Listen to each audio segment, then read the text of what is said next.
Kumusta mga brad? Medyo matagal-tagal na nga din po yung panahon simula na nilabas sa Pilipinas ang Honda Scoopy. 2011 pa yata yun. At noong mga panahon nga po na yun, sobrang kakaunti lang din talaga yung nakakaintindi sa pagmumukha niya. Kasi noong mga panahon nga po na yun, hindi pa po era ng mga scooter. Kapanahonan pa yun ng mga Honda Wave at XRM. Kaya nung paglabas nga po niya dito sa atin, medyo wrong timing. Dati nga yung iba pag nakakita ng automatic, pinagtatawanan nila. Hindi daw kaya-aya yung itsura. Yun nga po yung sabi ng mga mukhang alipunga.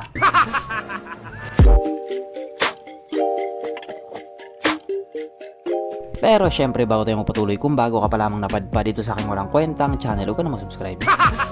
So yun na nga, sigurado ako karamihan sa inyo limot nyo na itong motor na ito. Ito nga po yung Honda Scoopy na pantapat dati nila doon sa Yamaha Fino. Bago pa nga po lumabas yung mga Genio, Giorno, isa nga po itong Honda Scoopy sa mga naunang classic scooter ni Honda na nilabas sa Pilipinas. Yun nga lang, medyo hindi nagtagumpay. Katulad nga po ng sinabi ko kanina, nilabas siya sa maling panahon at sa maling pagkakataon. Pero ngayon nga po na era na ng mga scooter, baka naman pwede sigurong ilabas na siya sa Pilipinas ulit. Medyo nakakaumay na rin kasing tignan na puro Honda Click na lang yung nasa kalsada. I mean, don't get me wrong, hindi ko naman po sinasabing pangit yung Honda Click. Napakagwapo po niyan. Ang ibig ko lang pong sabihin, para maiba naman. Kasi sa ngayon nga po, gwapo na rin talaga yung Honda Scoopy nila. Kung dito nga po sa Pilipinas matagal na nila yung finesse out, doon nga po sa ibang bansa katulad doon sa bansang Indonesia, tuloy-tuloy lang po yung paglabas nila dito sa motor na ito. At tinatangkilik nga din po yan ng mga tao doon. Kaya kung sakaling ilabas din nila ulit sa Pilipinas yan, panigurado papatok na yan. Kaya dahil dyan po usapan na lamang natin kung ano bang meron sa motor na ito at kung gaano nga ba talaga siya kaganda. So ito nga po ang Honda Scoopy 110 na mayroong 109.5 cubic centimeter engine displacement, 4-stroke single cylinder, single overhead cam with 2 valves, naka-program fuel injected at ito po ay naka-air cooled. Panis yan sa Honda Click on 2.5. Ang kanyang compression ratio 10.0:1. Pagdating naman po sa kanyang power, ito po ay mayroong 9 horsepower at 7,500 RPM, 9.2 Nm of torque at 6,000 RPM, na ayon nga po sa mga tao nakagamit sa motor na ito daw po ay kayang tumakbo sa bilis ng 90 km/h. Pero kapag nilabas sa Pilipinas yan, panigurado abot ng 110 kph yan. Syempre, ibang usapan na kapag Pinoy na nakasamba. I'm a rider, provider, bring the heat, girl, I will bring the fire.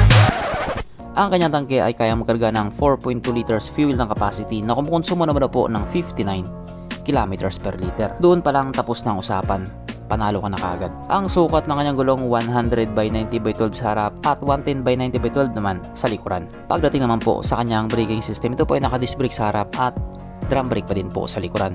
Wala siyang ABS pero meron naman siyang CBS or combi brake system.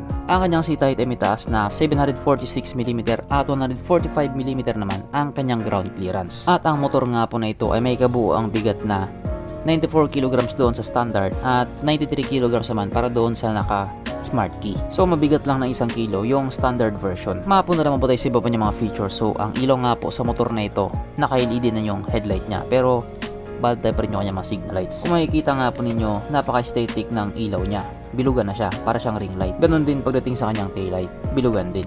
Ang kanyang gauge panel ito nga po ay naka-digital na. Simple pero maganda rin yung pagkakagawa nila. At ito po ay naka-smart key system na. Nakakilis na po siya. Pero may variant po na disusi pa rin. Kung ako papiliin, doon ako sa disusi lang. At syempre hindi nga din po mawawala sa motor na ito ang kanyang USB charging port. Na para kahit saan ka nga po magpunta, hindi ka na mangangamba na baka malawbat yung cellphone mo kasi nga manonood ka pa ng Cornhub. At nandito na nga po tayo sa exciting na part, ang kanyang mga suspension. So sa harapang bahagi nga po ito ay ginamitan ng telescopic fork. At sa likuran naman ito po ay gumagamit ng single shock absorber na ayon nga po sa mga taong nakagamit sa motor na ito, maganda ang bounce.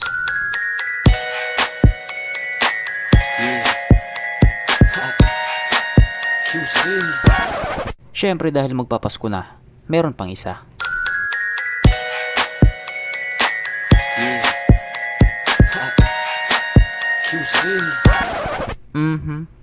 Panigurado, wala na namang nalungkot. At dahil wala nga pong nalungkot, alamin na po natin kung present nga ba sa motor na ito yung tatlong pinaka-importanting features. So una na nga po dito ang kanyang lagayan ng istalyon at good news mga brad, meron siyang ganon. Meron siyang lagayan ng istalyon. Pangalawa, meron din po siyang sabitan ng pulutan. At Oras na nga po para sa ating Red Horse check, ang pinaka-importanting feature sa isang motor. At ayon nga po sa aking masusing pag-aanalisa, ang motor na ito ay kayang magkarga ng 2 kaong Red Horse.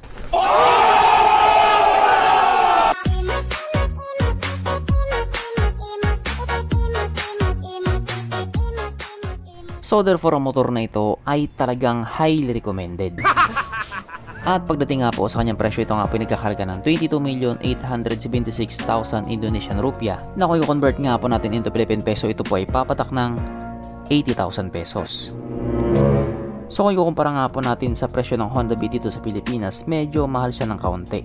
Pero kasi yan po ay modern classic scooter. Hiwalay talaga presyo niyan sa mga ordinary scooter. At sa usapin naman kung kailan siya ilalabas sa Pilipinas, yun po ang hindi natin alam. Sana ilabas nila. Kasi pag nangyari yun, baka ibalik din ni Yamaha yung kanilang Fino. At kapag nangyari yun, panalo ang mga tao. So hanggang dito na lang muna mga brad, kung may gusto kong sabihin or gustong idagdag doon sa mga sinabi ko, mag-comment ka na lang sa baba. Okay, bye.